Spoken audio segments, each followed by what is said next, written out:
The early history of the invention of the game. The game of basketball as known today was created by Dr. James Naismith in December 1891 in Springfield, Massachusetts, to condition young athletes during cold months.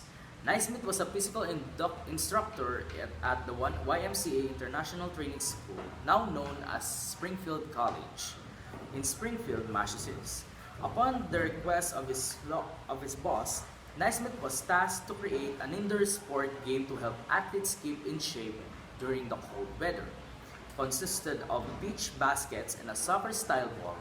He published 13 rules for the new game. He divided his class of 18 into two of 9 players and set about to teach them the basics about the game. The objective of the game was to throw the basketball into the fruit basket nailed to the lower railing of the gym balcony. Every time a point was scored, the game was halted so the janitor could bring out a ladder and retrieve the ball.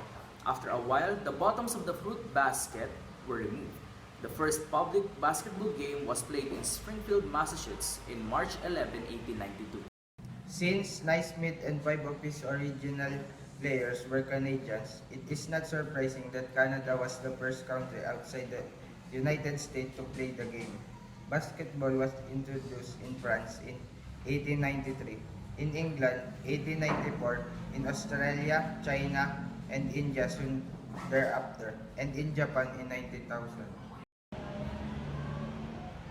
In the early years, the number of players on a team varied according to the number in the class and size of the playing area. In 1894, teams began to play with a 5 on a side when the playing area was less than 1,800 square feet or 167.2 square meters. The number rose to 7 when the gymnasium measured from 1,800 to 3,600 square feet or 334.5 square meters, and up to 9 when the playing area exceeded that. In 1895, the number was occasionally set at 5 but by mutual consent. The rules stipulated 5 players to 2 years later, and this number has remained ever since.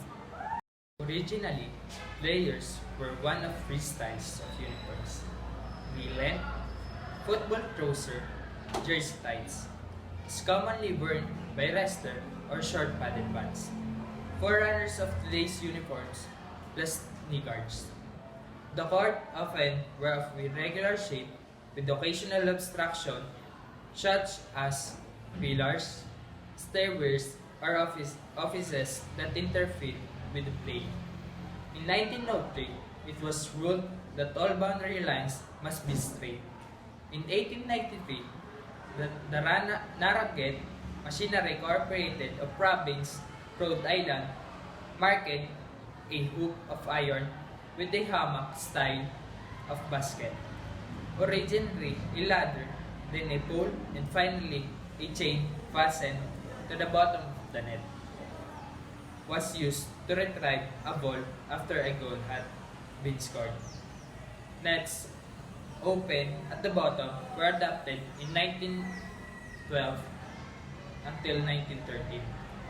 In 1895 to 1896, the points for making a basket, goal, or field goal were reduced from 3 to 2, and the points for making free throw, shot uncontested from a line in front of the basket after a foul had been committed, were reduced from 3 to 1. After wooden backboards proved more suitable, glass backboards were legalized by the professionals in 1908 to 1909 and by colleges in 1909 to 1910. In 1920 to 1921, the backboards were moved 2 feet or 0.6 meter, and in 1939 to 1940, it moved 4 feet from the end lines to reduce the frequent stepping out of bounds. Fan-shaped backboards were made legal in 1940 to 1941. For that first game of basketball in 1891, Naismith used as goals 2 half partial pitch baskets, which gave the sports its name. The students were enthusiastic. After much running and shooting, William R. Chase made a mid-court shot, the only score in that historical contest. Word spread about the newly invented game, and numerous associations wrote Naismith for a copy of the rules, which were published in the January 15, 1892, issued of the Triangle, the YMCA Training School's campus paper.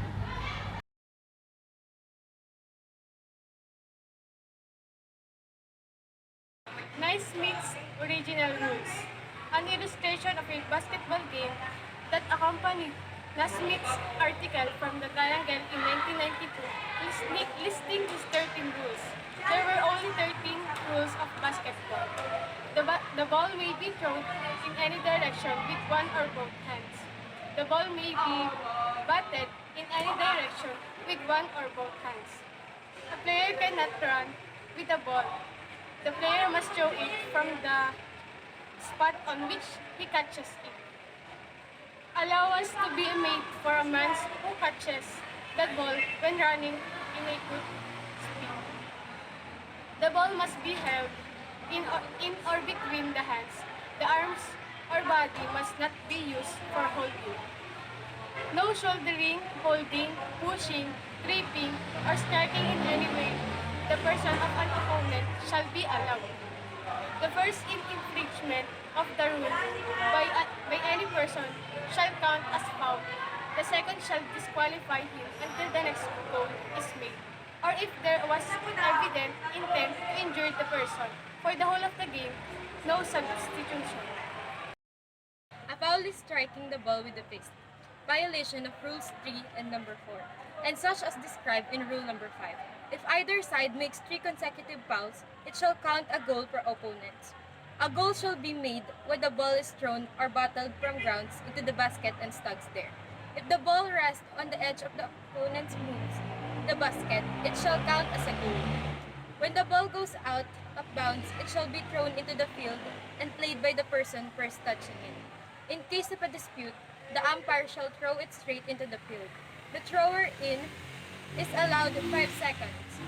If he hold it longer, it shall go to the opponent. If any side persists in delaying the game, the umpire shall call a foul on them. The umpire shall be the judge of the men and shall not note the fouls and notify the referee when 3 consecutive fouls have been made. The referee shall be the judge of the ball and shall decide when the ball in play, in bounds, and to which side it belongs, and shall keep the time. He shall decide when a goal has been made and keep account of the goals with any other duties that are usually performed by a referee. The time shall be 15 minutes halves, with 5 minutes rest between. The side making the most goal in that time shall be declared the winner. In the case of a draw, the game may, by agreement of the captains, be continued until another goal is made.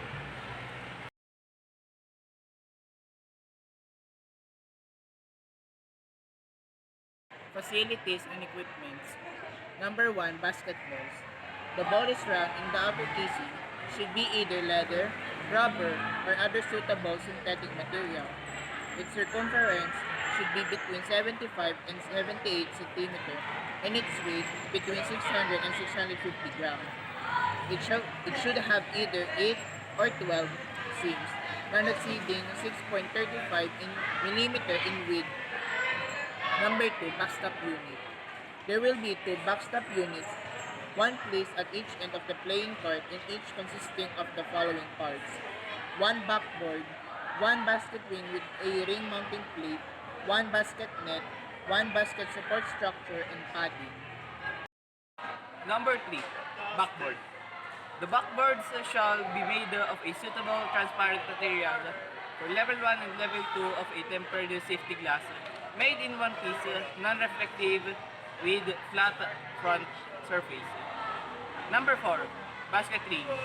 The rings shall be made of a solid steel and shall have an inside diameter of a minimum of 450 millimeters and a maximum of 457 millimeters.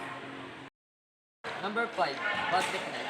The net shall be made of white cord and shall be suspended from the rings manufactured so that they check the ball momentarily as it passes through the basket. No less than 400 mm and no more than 450 mm. Manufactured with 12 loops to attach it to the ring. The upper section of the net shall be semi-rigid to prevent the net from rebounding off through the ring, creating possible encouragement. The ball from becoming trapped in the net or rebounding back out.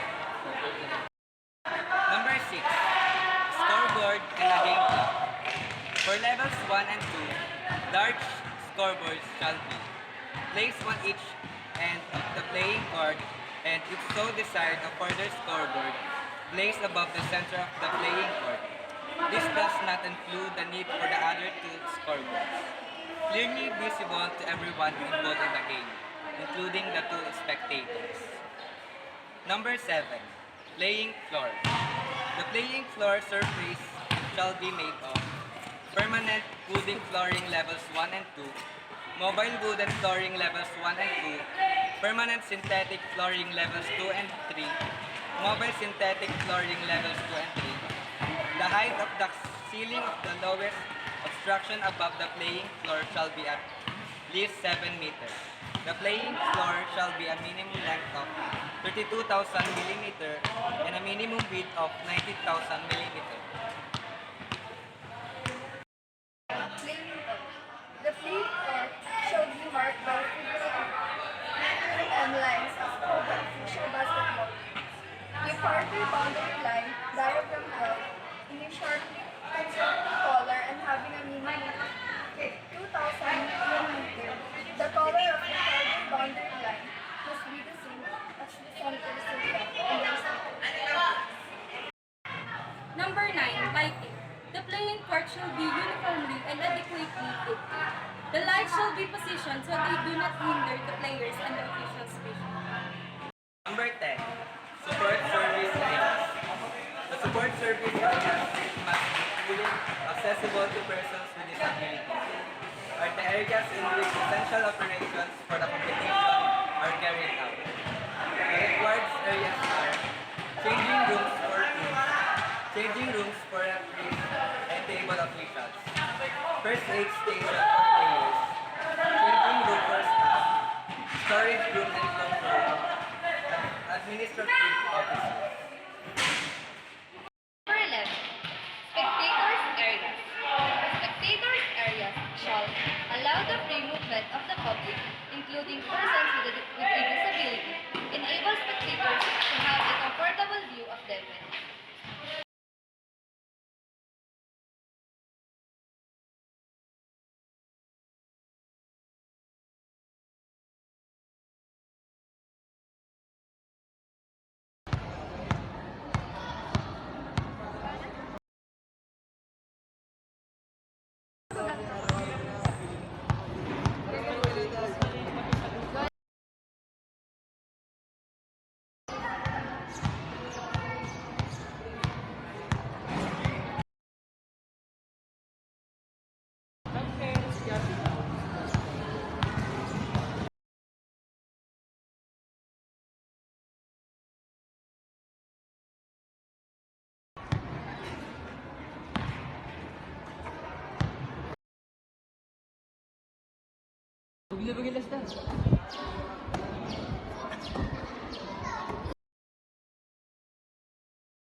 First aid for nose bleeding.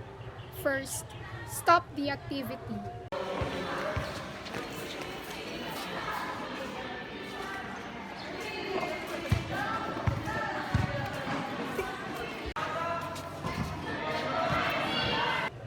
Second, sit with your head leaning forward. Third, pinch your nostrils together and breathe through your mouth. Fourth, hold your nose for at least 10 seconds. Fifth, if bleeding continues past 30 minutes, seek medical and advice.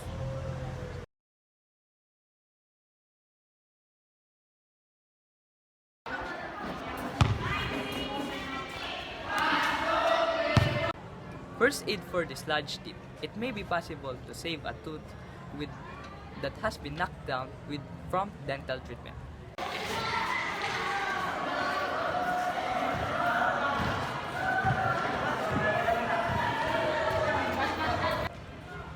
Rinse the tooth in water or milk and see your dentist immediately.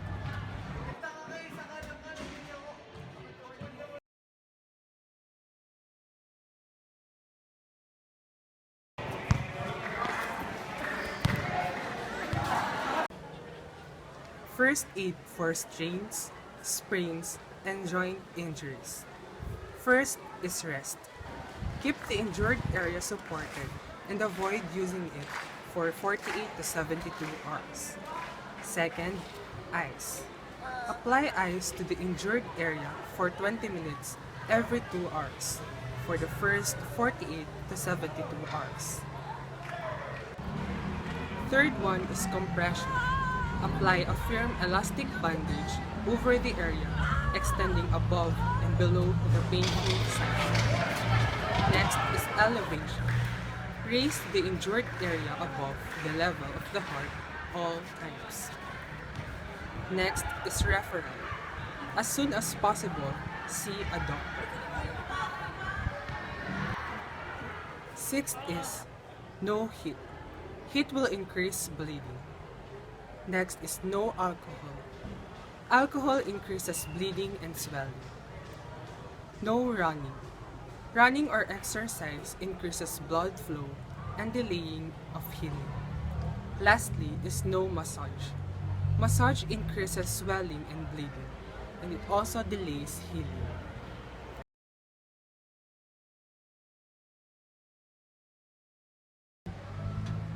For emergency situations, call an ambulance for prolonged loss of consciousness, neck or spine injuries, broken bones, injuries to the head or face, eye injuries, abdominal injuries.